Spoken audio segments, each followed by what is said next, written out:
Hello and welcome everyone to this edition of The Value Exchange from Fidelity Digital Assets.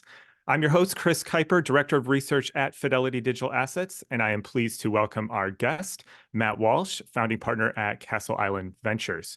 We'll get to our guest in one moment, but first a quick introduction for those who may be new to what the Value Exchange is and who we are at Fidelity Digital Assets.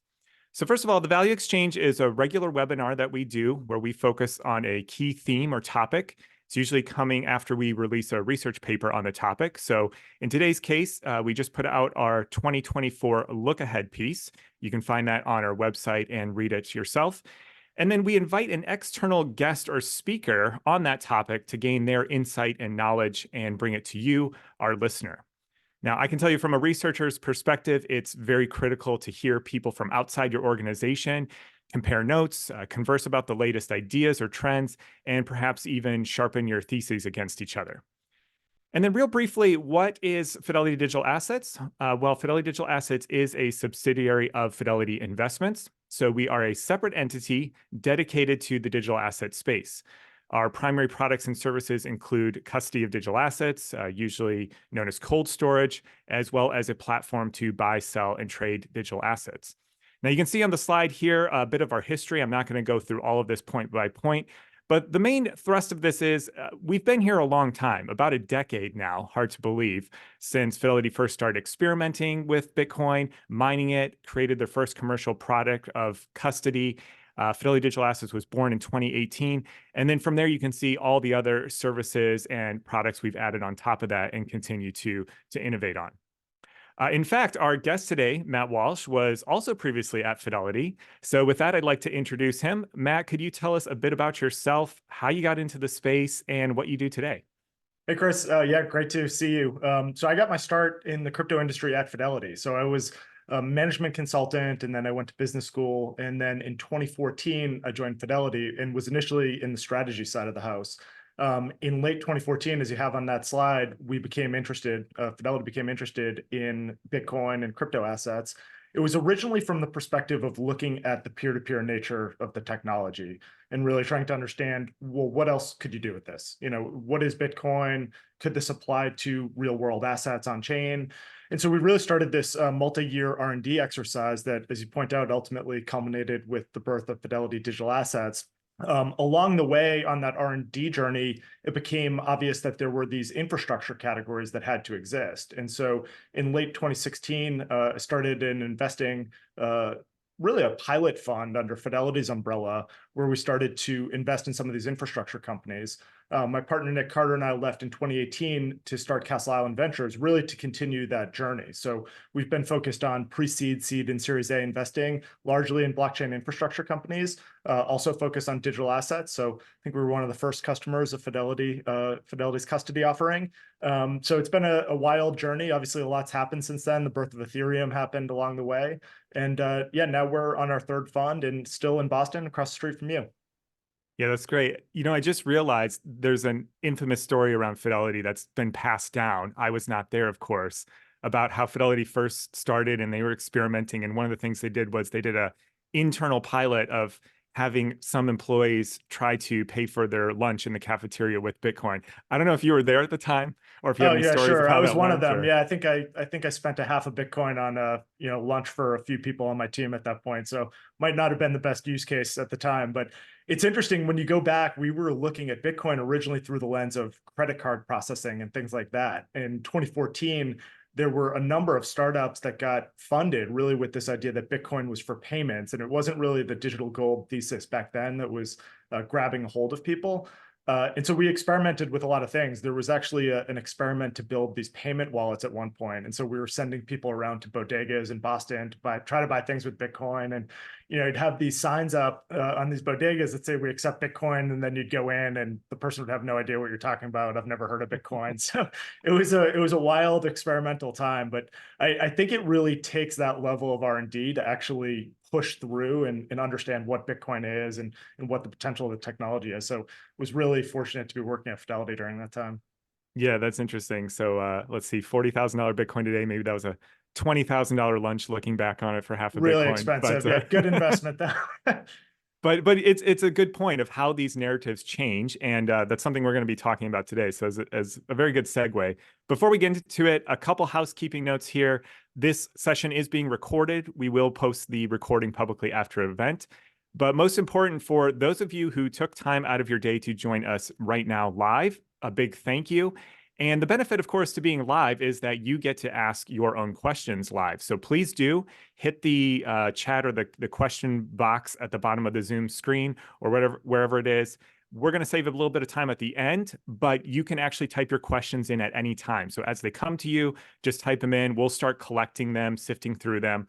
Note that none of the other participants will see your questions, and there's even an option to ask your question anonymously, so even we won't see your name if you ask a question. So all this to say, don't be shy, ask questions. That's why we're doing this live, and that's why this is hopefully beneficial to you. And then one final note, we will have a very short survey at the end, so stick around. It'll pop up at the end when you leave, or you also might get an email about it. Take a few seconds. It really is only a few seconds. It helps us greatly, and hopefully it helps you as well to shape these events and make them the most valuable they can be for you. All right, so let's get into it. Let's start with the broad topic of institutional adoption trends. This is something we go over in our 2024 Look Ahead report. Obviously, the big event that recently happened, I personally think this will go down in history as one of Bitcoin's major milestones on the road to adoption. But it is, of course, the approval of the spot exchange traded products. And there's probably some people listening who are sick of hearing about this by this point. I mean, it's 10 years in the making since the Winklevoss twins originally applied for one of these. But there's got to be other people who really want to hear your opinion, Matt. So I feel like it'd be inviting your friends out for a steak dinner and then serving them chicken tacos or something. I don't know, bad analogy, but we got to give the people what they want. I'm curious as well, what do you think of all of this? And what do you think the approval of these products do for Bitcoin and the larger digital asset ecosystem? It's definitely a big deal. It's a long time coming. Should have happened a long time ago, in my opinion. I think some of the dissenters at the SEC Commission have had some great remarks along the way around how these products should have been approved earlier. Access should have been there. I think it's a big deal from a few different perspectives. The obvious one is the RIA channel. And so you have a $7 trillion channel that historically really has not had a way to access digital assets. And this will open up the gates. I think that will take a few months for these products to be fully onboarded onto the wealth management platforms, the wirehouses, the big RIA platforms. It also highlights some deficiencies in the market structure, I would say, for Bitcoin. So the fact that banks and broker dealers are not very active in this market from a spot perspective, I think we'll start to hear more about that going forward. So I think it's a push towards that. I think you'll have a number of banks really start to try to push in and try to get their custody efforts off the ground on the back of this. I think that will be a big development. But obviously right now for the first couple of weeks, this is all about GBTC unwinding. And so that's the other side of this. So you have a closed-end product that historically is traded at a massive discount to Bitcoin. And a lot of the holders of that product were companies like FTX and some of the other bankrupt entities. So wasn't necessarily the pop that some people were hoping for, but I think this will take time in that RIA channel to really push forward. I think you can't underestimate how big of a deal this is just in terms of access to this asset. Yeah, I'm with you right there. I mean, first on the pop and then kind of the leading up to it and then kind of the decline we've seen, I think you hit on some of the major points there. Obviously, GBTC is kind of this weird outlier, and I think it's going to take a few weeks for this all to kind of shake out. And then, we've commented on this before in our research, but you really saw a lot of the trader speculators piling in anticipation of this. And it was the classic Wall Street adage, buy the rumor, sell the news. You can see it in the data with things like open interest in the derivatives market or the perpetual futures funding rate spiking really, really high and then collapsing right after the event. And then if you look at the on-chain data stuff, the question of who's selling, it's not the long-term holders and believers. It's the tourists, it's the traders, it's the speculators. It's these very new coins that have traded hands. Very few of the older coins, that supply is barely ticked down. People who have followed our research have known this is one thing we're watching very closely, that the amount of illiquid coins continues to be at an all-time high. And we haven't seen that moved yet. So I think it's going to take time. And then to your second point, I'm also right there with you too, that people who thought this was going to be a huge bang moment of just a wall of capital flowing in. I disagreed with that because if you were really wanting exposure, are you just sitting and waiting for the day that these products are approved and that's what's going to get you to jump on? No, like there's easier ways to already get exposure. We've come so long or so far in our ability to get spot exposure already. But to your point, I think it's this slow burn of as it gets into the RIA channel, as investment advisors sit down with their clients and they get educated on this and they establish a position. And that all takes time. It takes months, if not years. But once it gets going, it's a massive amount of momentum that I think really gets cemented in the general portfolio of people and in their kind of general workflow of constantly looking at Bitcoin or some of these other products. I think that's spot on. Yeah. And then I want to pick up on something you I think kind of referenced, but we were talking about this earlier when we were chatting. In reference to the exchange traded products, you mentioned something about kind of there's a ancillary side opportunity for banks. Could you expand on that of where they could go with this or what other things this could lead to? So I think a lot of the banks, what they'd like to do is actually compete with Fidelity Digital Assets in the custody space. And so if you're a global custody bank, why wouldn't you try to be the custodian for some of these products? And the answer to that is that Staff Accounting Bulletin 121 is preventing these banks in the US at least to compete for that business. I'd expect that to go away at some point, but banks are not a feature of this market in terms of the competitive set for custody. And so you've seen Fidelity and Coinbase really gobble up that market, which is great for those companies, obviously. But the one place where the banks actually are active here is on the cash create side. And so these products were approved with a cash create model to create and redeem shares of the ETF, meaning that the banks who are not allowed to touch spot Bitcoin are actually allowed to do that cash create. It's a very janky process, and I don't expect it to be the process 5 years from now. I think you'll have an in-kind model. I think the banks will push for this, but it has activated the banks for the first time in the US. And so now you have banks that now have to buy market data feeds. They need to stay up on this market. They need to understand the funding rates. They need to understand the derivatives market. So there's a lot of attention on this. There's a lot of banks scrambling to be authorized participants in this market. They're trying to figure out how to play it, who to partner with.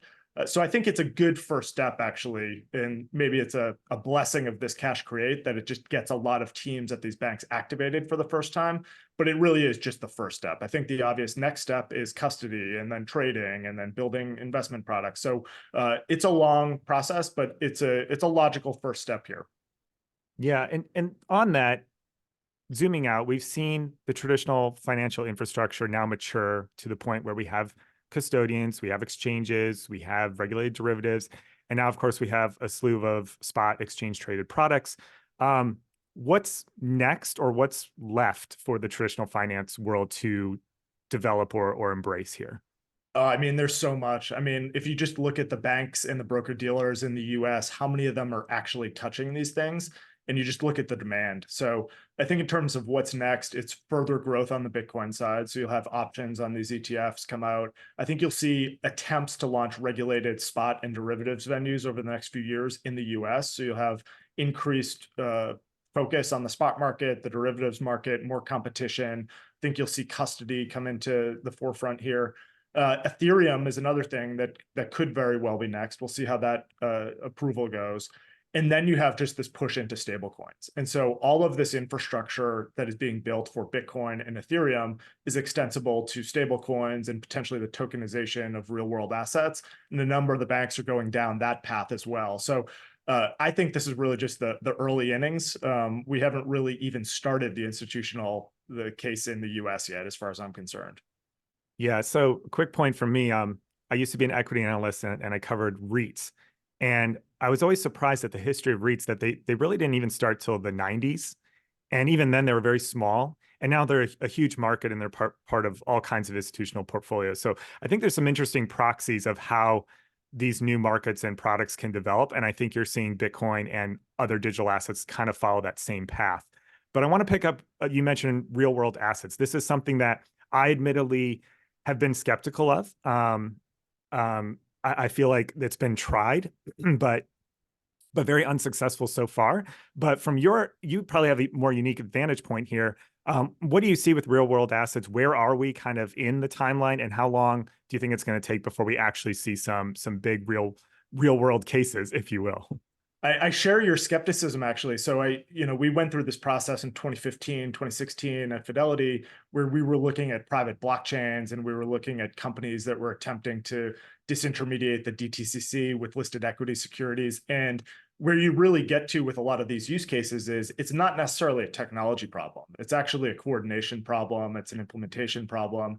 And then you have the regulatory apparatus around how do you trade these things.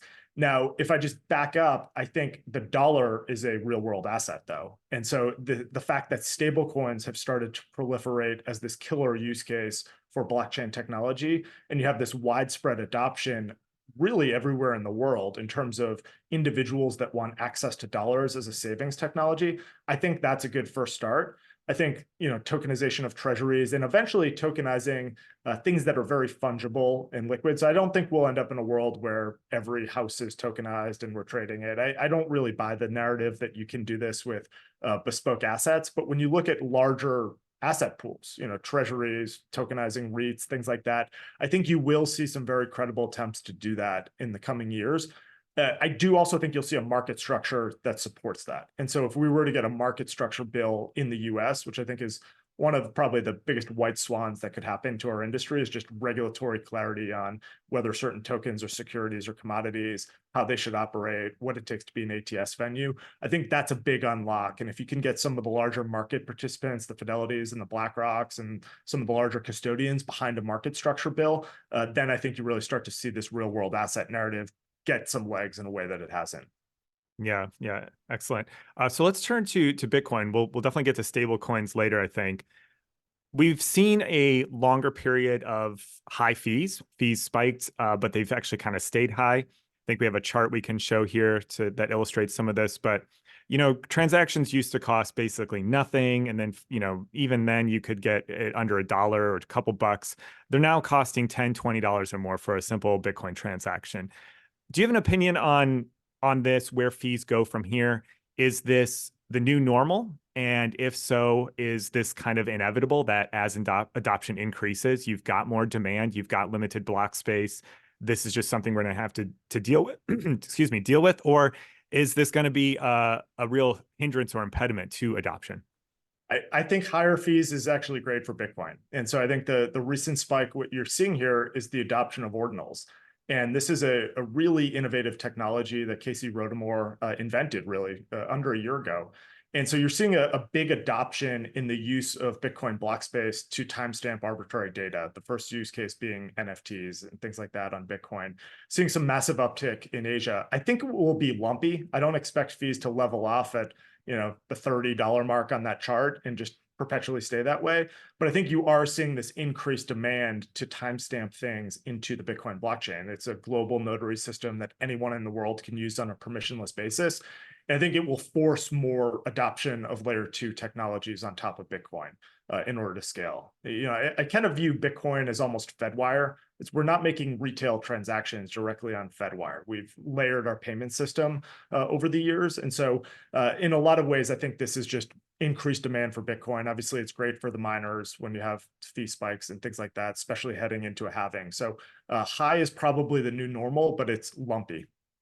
Yeah, we actually have another slide too that shows the percentage of fees that miners are getting that are coming from transaction fees rather than the block reward or subsidy.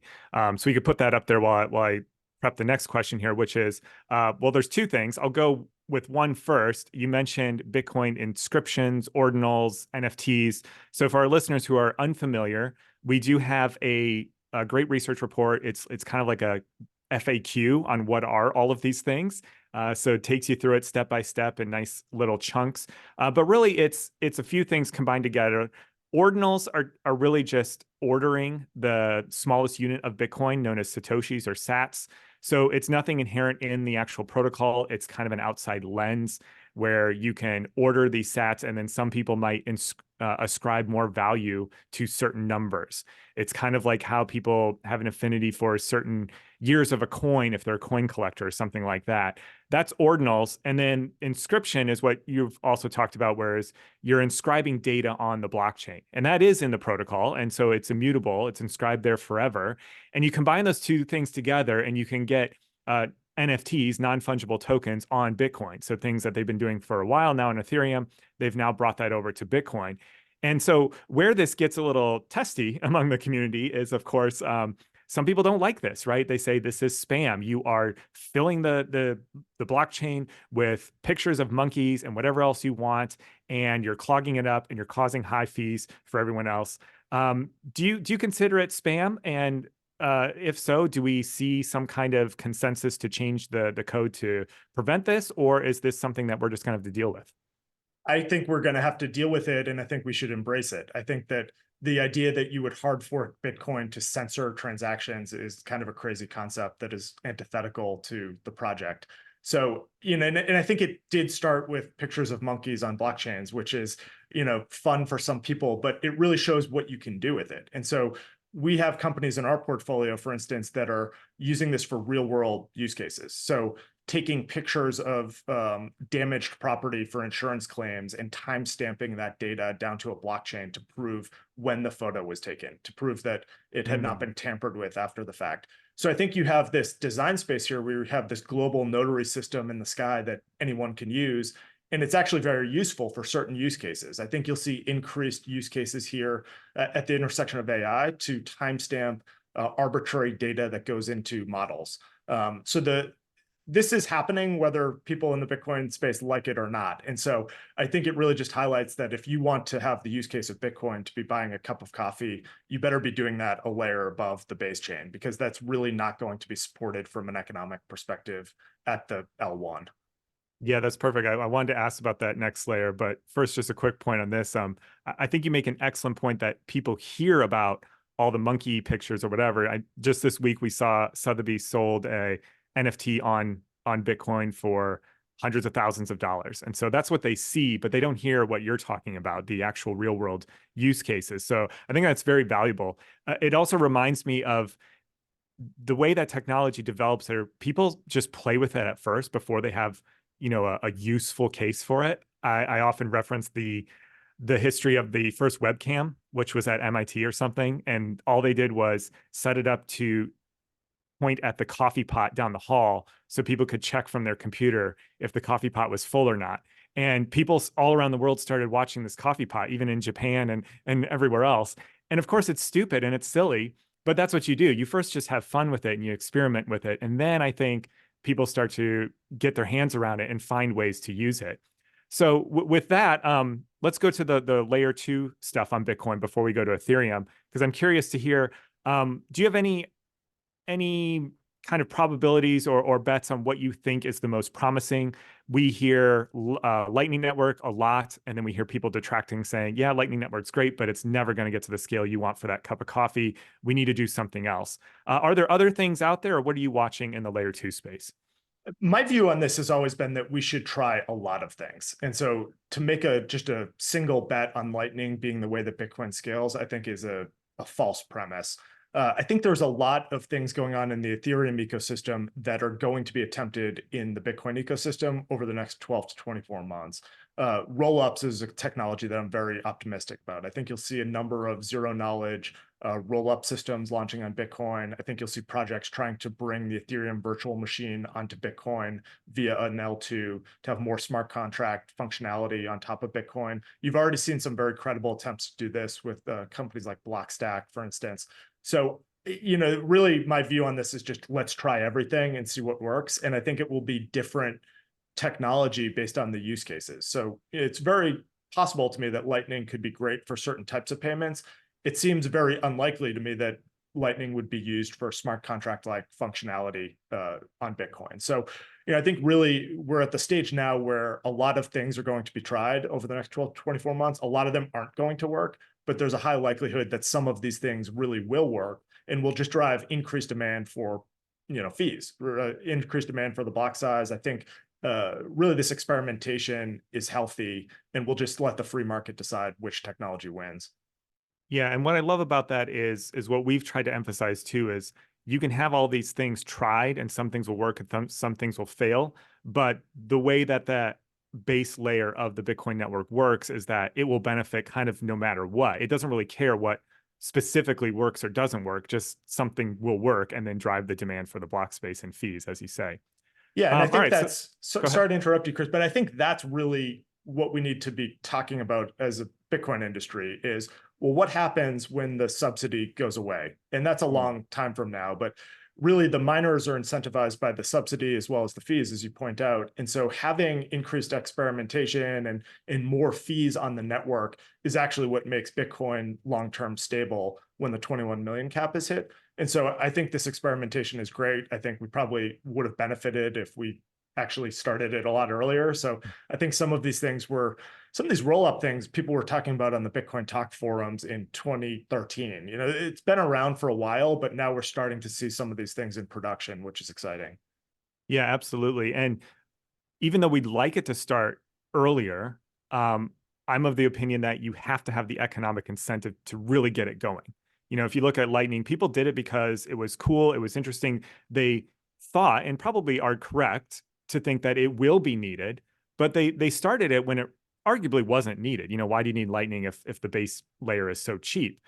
So what's really going to catapult all this stuff is really just the economics of it. If the fees get so high, that's going to provide a lot of economic incentive for people to develop this stuff and turbocharge it.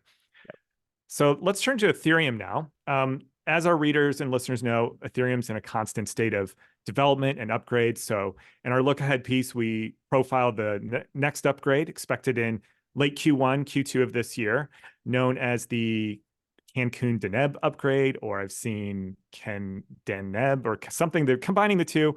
And then you've also heard the Ethereum improvement proposal 4844 as part of this. So again, not really running off the tongue, but that is part of it as well. And our listeners who might not be familiar with it, this upgrade is focusing on scaling Ethereum, particularly adding the ability to store more data and making transactions cheaper. So in our piece, our analyst on our team, Max, he follows this very closely. He's got some pretty strong opinions that this upgrade isn't going to unlock or spur all kinds of new Ethereum applications or uses, something that is very small or hasn't been done before, but it's really going to take Ethereum back to its core value proposition and more of its bread and butter, which is payments, making simple payments cheaper, and then DeFi. DeFi is, of course, you know, one of the biggest areas that Ethereum serves. So curious as to how you're looking at this, what you think this upgrade will be, and what it's going to do for Ethereum in the next year. Yeah, so I love Bitcoin and I also love Ethereum, and I just love how different they are. So if the development process at Bitcoin is kind of this, you're building this nuclear reactor, you have to be really careful. You're not going to put things into production until you're sure they work. Ethereum is kind of like you have a plane and you're switching out the wing when you're already in the air, and you're kind of deciding what you want the model to look like when you land. And it's just a really different development path. And I think the big question around Ethereum is, what is this competing for? And so is this competing to be this, you know, operating system upon which you can build financial applications and non-financial applications, or is Ethereum competing for the monetary use case? And I still think that John Pfeffer's paper, which is called An Institutional Investor's Take on Crypto Assets from 2017, is probably the best framing I've ever seen in terms of what gives a crypto asset value.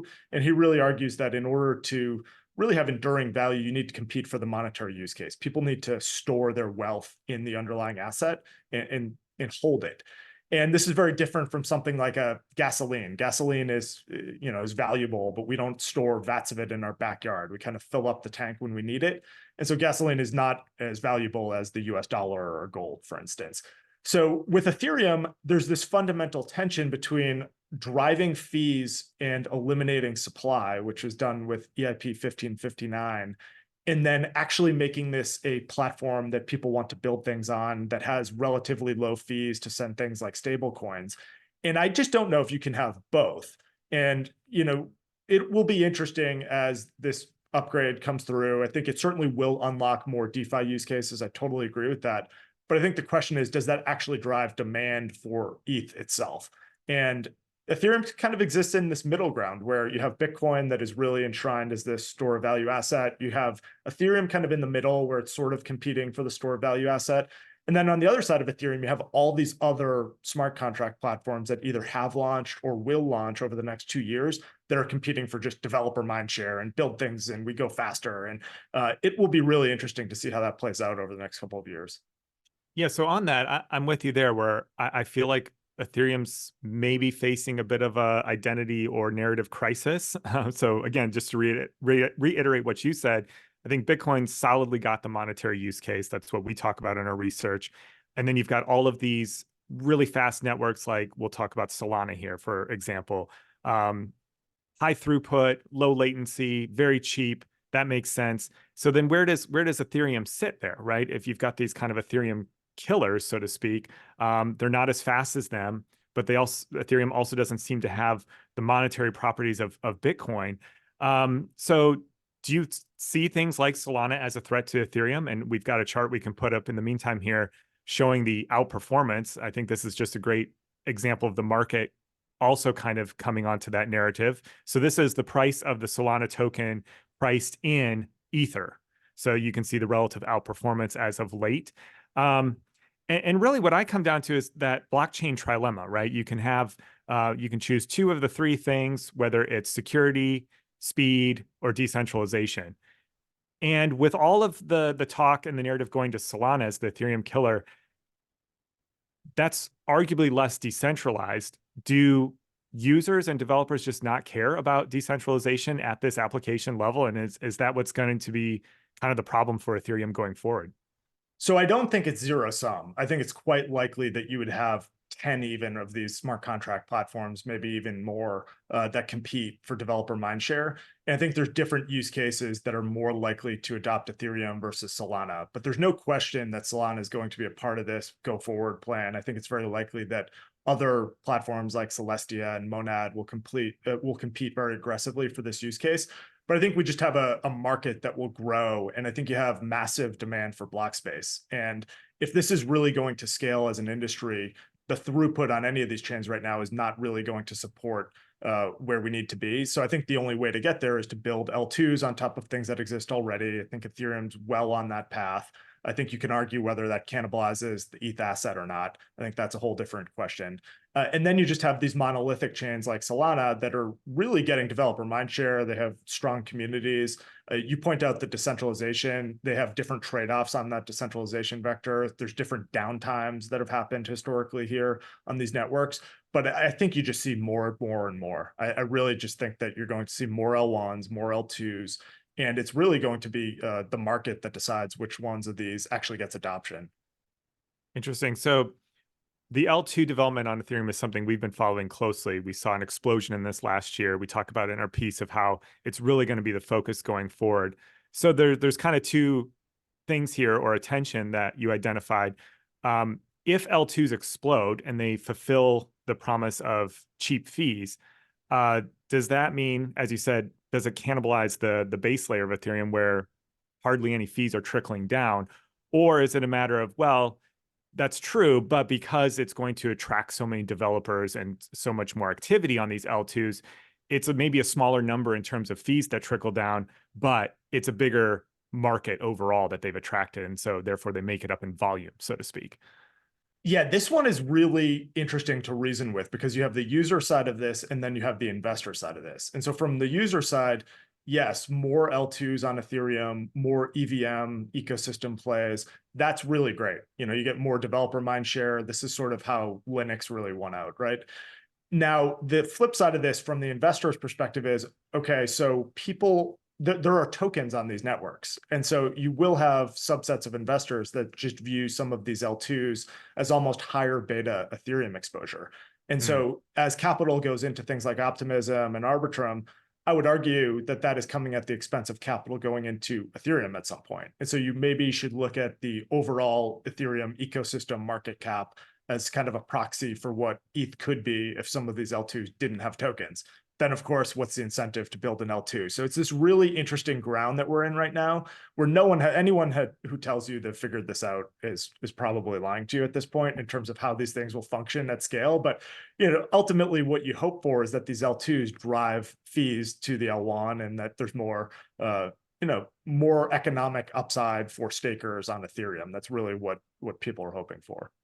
Yeah, and I think that's how we're looking at it from an investor perspective as well. You really got to look at how things drive down to the base layer, and then I agree. That's obviously the intent, that more stuff, even if it's cheaper fees, it gets developed into a much bigger market, more activity, which is ultimately good for Ether, the token, and Ether token holders and stakers. So I want to get to stable coins because I know you have a lot of thoughts and work done here.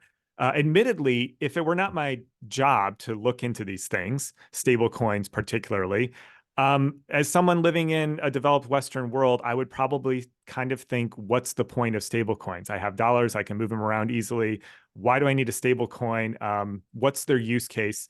And obviously, there's some use case because you can look at the market chart here. We're not back to our peaks, but we're still at $120 billion market cap for all stable coins. And then you can kind of see there's really just top two, I would say, and then all the others. So how are you looking at the market for stable coins, and really what do you see as the main use case driving these? So we had written a white paper, and on that chart, it would have been in the 2020 timeframe, where we really said, based on what we're seeing here in terms of startups that are trying to build things in the stablecoin ecosystem, this is just going to be an explosive market. And if I measure that just in terms of the pitches that we get every single week, stablecoins is by far the hottest category right now. And I think it's being driven by a few things. So access to dollars outside the United States is a killer use case right now. And so you have individuals who are in countries where the fiat currencies are not as strong as the dollar, really seeing their wealth eroded if they hold their wealth in those assets. And people in the US don't really appreciate how great the US banking system is, right? Like you can store your wealth in dollars, and I'd say on the margin, it's pretty stable, right? You'll have inflation, and we've gone through a period of that, obviously. But in other countries, it's far worse. And in other countries, you might not be able to get access to dollar exposure through a bank account. And so now for the first time, you can get paid and then actually on a mobile wallet get exposure, if you have an Ethereum address, to just hold dollars. And so that's really emerging as a killer use case. We're seeing a number of companies enter the remittance market and move dollars to other countries. So the LATAM corridor is sort of wide open for innovation on this, where it's really crypto rails that is powering some of this dollar movement. So we're seeing that. And then, of course, you have the DeFi use cases. And so the idea of using US dollars in the context of decentralized finance is really emerging. But I think this is a profound thing that will actually have geopolitical implications. I think that it's quite likely that you will actually see regime change in some oppressive countries as a result of the populace actually being able to exit the local fiat economy into dollars. And there was a time when I thought that this could actually be a Bitcoin use case, but it's really clear to me at this point that the global demand for dollars is almost insatiable. And I think that really just you have a euro dollar market that is now available to retail is kind of how I think about it. Yeah, so you're saying, to put this into perspective, people in local countries would be subject to things like capital controls, where they could not get their money out, and it would be inflated at very high rates, or even overnight devalued, or outright confiscated or frozen. But as long as they have some kind of internet access with a phone or something, they can get access now to US dollars. Before, what would it have been before? They'd need physical dollars. They'd have to trade them on the black market. Well, yes, and I'll give you a couple of other examples. So we have a company in our portfolio called Yellow Card, which operates in 14 countries in Africa, and they're growing explosively. And you might think, okay, that's interesting. It's kind of a coin-based model in Africa. What is the asset that people are opting into? It's not that they're buying Bitcoin or Ethereum. It's that the dollar as a savings technology is emerging as a killer use case in some of these African countries. And it's not that the alternative is to have a bank account in a local currency. It's that the alternative is to actually build half of your house that year and to store your wealth in things like bricks. And so it is replacing other value stores that in some cases might be physical, where the dollar is just more trusted, basically than any other fiat currency that you could have. So that's a killer use case. The remittance use case continues to be fascinating. So the rents that are extracted on remittances using traditional rails is, they're explosive rents, and they're really harming the local population in a lot of these countries. And so to see this almost end around the financial system through this use case of stablecoins is fascinating. And it's happening on things like Tether, it's happening on Tron network. It's really an emergent behavior where the local population is just finding a way to route dollars for the first time. So I think it's great. I think the US should be leaning into this in a big way. I think if you think about it from a geopolitical perspective, if the idea is to have the dollar continue to be the most dominant currency in the world, just feed into this, right? Feed the demand for dollars, make it easier for US companies to compete against the likes of Tether, enable things like interest-bearing stable coins. I think the design space here is pretty great. Yeah. So on the investment side, this is one thing I've really woken up to, where we often talk about, as a US domestic investor, one of the main pillars of the investment thesis for Bitcoin is storing some portion of your wealth in something other than the US dollar that can't be debased. Because we can see the official statistics, it's not really hidden how many new dollars are created, right? And we can see inflation in the US. So it's certainly a major pillar. But counteracting all of that is this demand, this global demand for US dollars. So if we're pricing our domestic Bitcoin in terms of dollars, sometimes it doesn't seem like it's moving up that much. And all you have to do is look at these other countries to see the true effects, right? Price Bitcoin in any of these other currencies, and you can see that's hitting all-time highs while we're still well below all-time highs. And that's what people are missing. They're missing how much demand there still is for US dollars around the world. They're not as concerned that we have these structural deficits or that we're inflating the money supply at X rate, because relative to their local currency, it's still a very, very good deal. It's still a very stable dollar. And so that's one thing I think US investors are not appreciating or taking into account with their thesis here.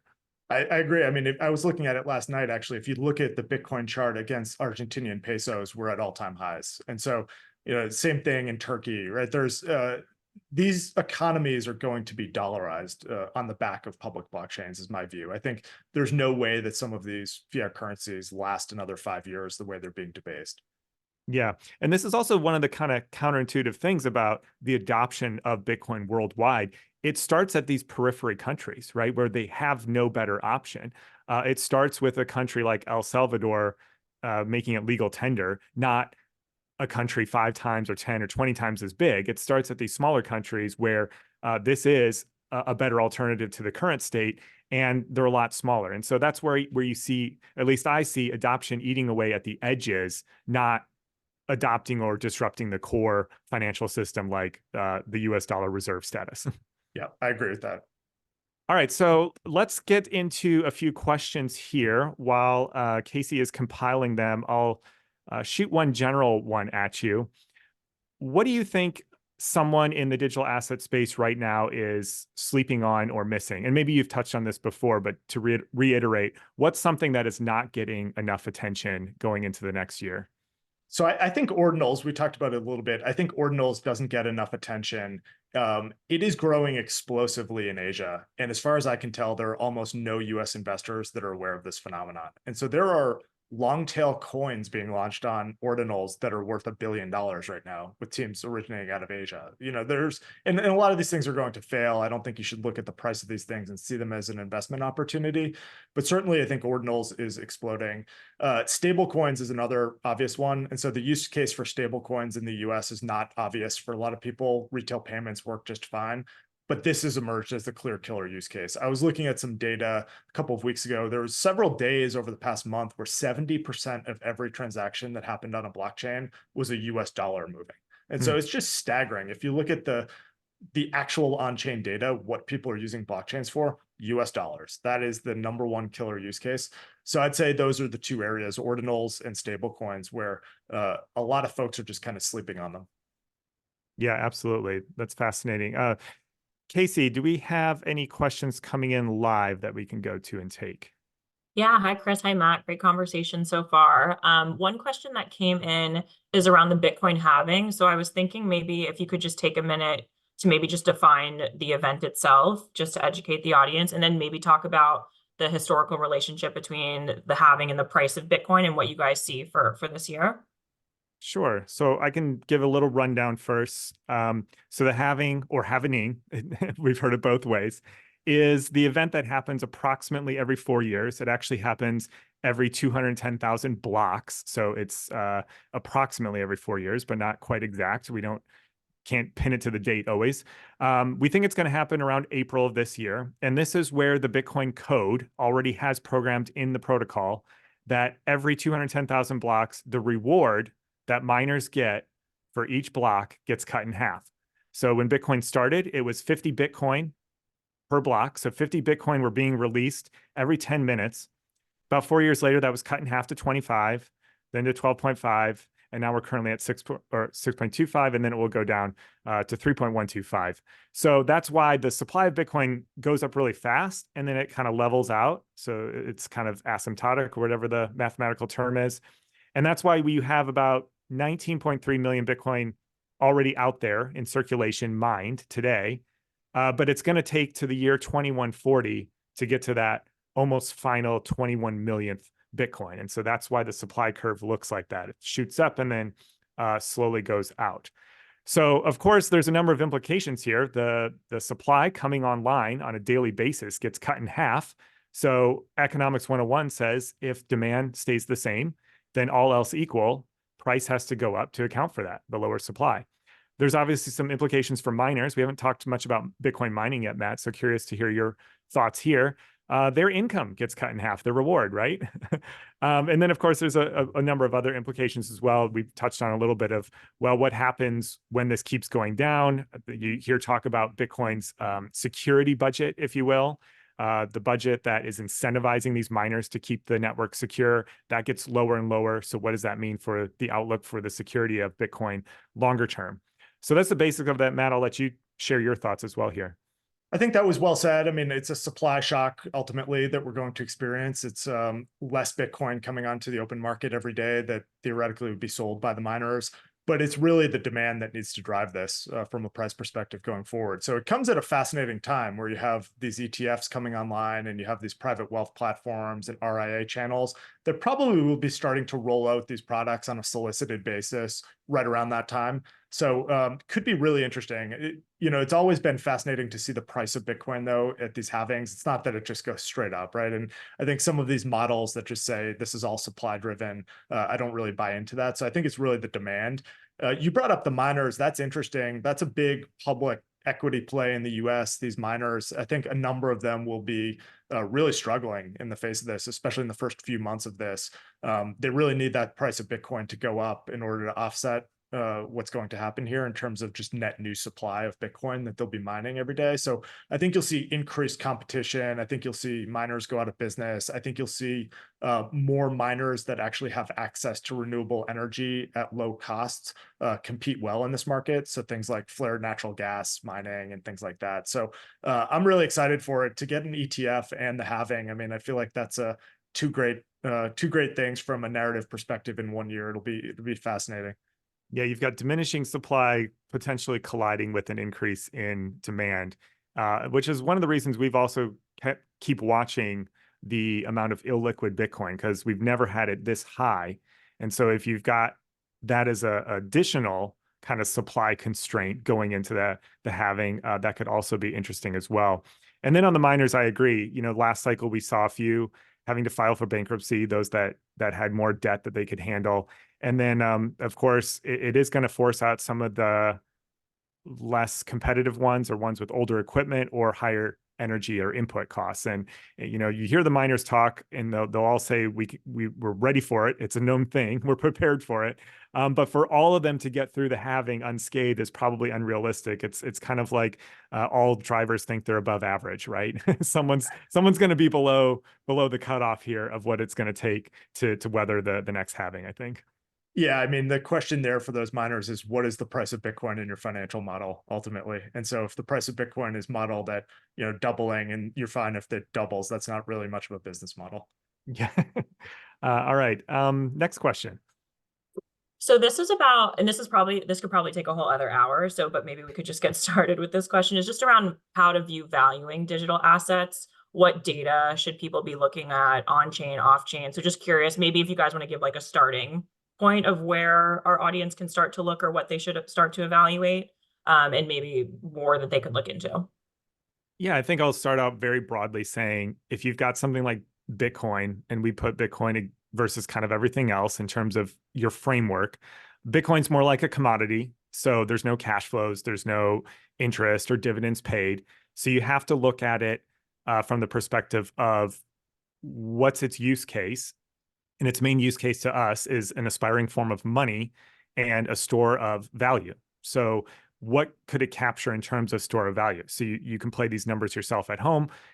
Gold is a 10 to $15 trillion market cap, depending on how you measure it. What percentage could Bitcoin capture of that? Especially since it's got characteristics better than gold. It's more easily verifiable, it's easily transported, that sort of thing. And then you got everything else. Ethereum is now a yield-bearing asset with staking. So then you can start to put kind of your traditional financial models on it. So we've done some of this in our research. We've got a piece on valuing Bitcoin. You can check that out. Matt mentioned supply side versus demand. We look at both models. And then we've got a piece out on valuing Ethereum, which you can check out. And there we do a classic discounted cash flow model, what a lot of finance professionals are familiar with. And like with any discounted cash flow models, it all depends on your inputs. So you got to put in your required capital rate. You've got to put in what you think the network's going to grow to, how much revenue it's going to generate. But you can at least get some parameters around it now because it is cash flowing. And then you can get real deep into other things as well. We also put out a signals report that looks at on-chain data. That's not really valuing it. It's more looking at just where we are in terms of short, medium, and long-term cycles and investment thesis, but just as a little bit of an addendum to maybe help that question there. I think that's well said. I don't have much to add to that. I think someone will probably win a Nobel Prize in our lifetimes looking at some of these networks and actually coming up with some models. It's early days. As you point out, Chris, the monetary use case is what's driving the price of a lot of these things, the belief that they are store of value assets in some regard. And then in terms of modeling it from a DCF perspective, I think these are very rational attempts. I think that a lot is changing though. And so you have these upgrades that force buybacks on some of these protocols. You have staking and then restaking coming into this market. So there are a lot of levers. I don't know that we have all of the inputs for how we should be thinking about this yet, but I think that's right. I mean, you can look at these things from a monetary network perspective, and then you can start to think about them more as economies. And so to model them almost like how you would model the revenue of a city might be a way to think about this. Well, that's interesting. The other thing I'll add to is just to be aware of the power of network effects and exponential effects. I'm reminded again, going back to my equity analyst days when a company, just giving an example here, Facebook went public, right? A lot of analysts had to kind of reframe their investment framework because these networks were so strong in their network effects, right? An additional user was not just one more user, it was an exponential increase in that revenue per user. And so I think people are really going to have to grapple. Our human minds are very bad at thinking exponentially and kind of getting our hands around this. Yeah, agreed.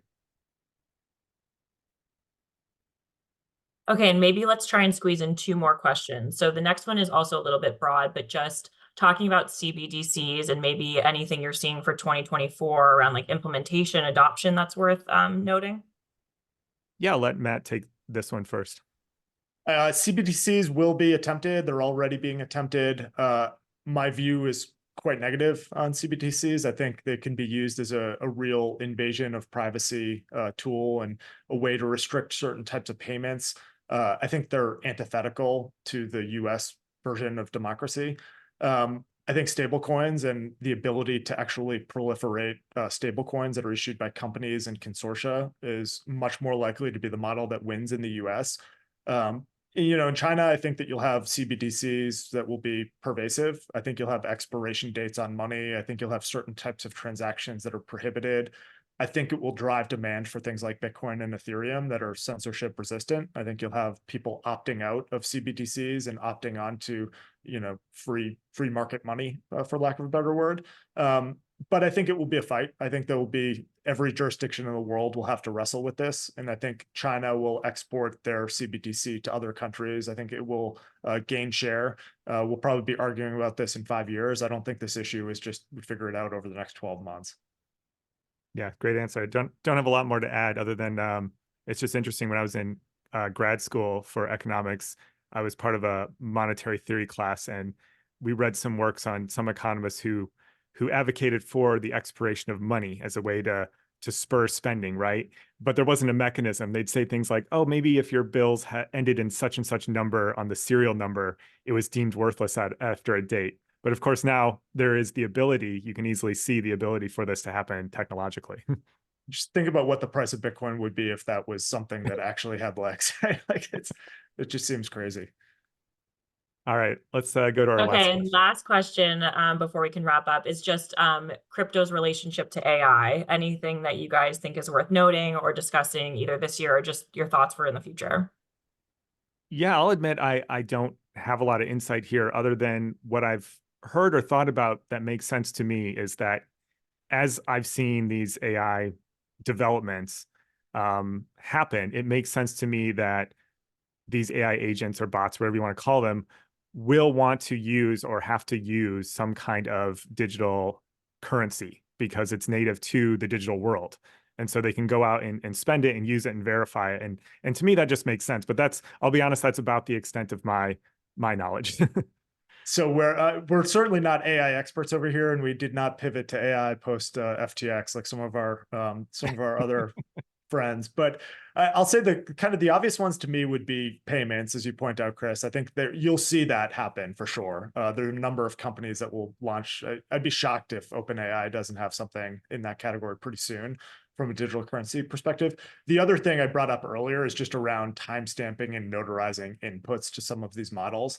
And this New York Times lawsuit is pretty interesting from that perspective. So if you could have a way to authenticate whether or not certain pieces of content went into the model and timestamp that data, not to a private database where it could be manipulated, but down to something like Bitcoin or Ethereum, I think you'll start to see increased use cases just around this notary use case. So it's kind of a non-financial use case in some regards. Obviously, you need the fee to timestamp the data, but those are the two ones that we at least see the most pitches for is just payments and notarization. On that note, moderator's prerogative here. I'm going to squeeze in one question of my own. If you could change one thing in our industry to unlock the next wave, what would it be? It could be anything in 2024 here. Regulatory. I think the regulatory in the US and my wish list is very tactical there. And so I think a stablecoin bill being passed in the US would unlock just a ton of demand for dollars and would allow the US to be in a very competitive situation. I think the market structure bill that has been proposed and passed out of House Financial Services Committee is the equivalent of the Telecommunications Act of 1996 in terms of how profound this could be. So if you use that as what kind of unlocked the commercial web, I think passing a market structure bill in the US would unlock this innovation, bring in the banks, bring in the broker dealers, give clarity on securities versus commodities argument. And then the third one is just repealing SAB 121 and allowing the US banks to actually compete with their European counterparts. So those three things. So let's get stablecoins, market structure, and repeal SAB 121. All right. Well, we'll definitely be looking for that in the next year here. Hopefully we get at least one or all of those. All right. So we've got some ending slides here, a little bit of a link to you watching. You can either scan that QR code or go to that website to sign up for our research and make sure you're informed on all of our latest research reports. A big thank you to Matt Walsh for joining us today. Also, as we show the disclosure slides here, just a reminder that we've got that survey at the end. So as you leave, look out for that pop-up or that website that's going to pop up for you and just take a few seconds to complete that survey. It'd really help us out, or you might get it in an email form as well. So once again, thank you, Matt, for joining us. Thank you all for joining us live, and we hope to see you again at the next Value Exchange.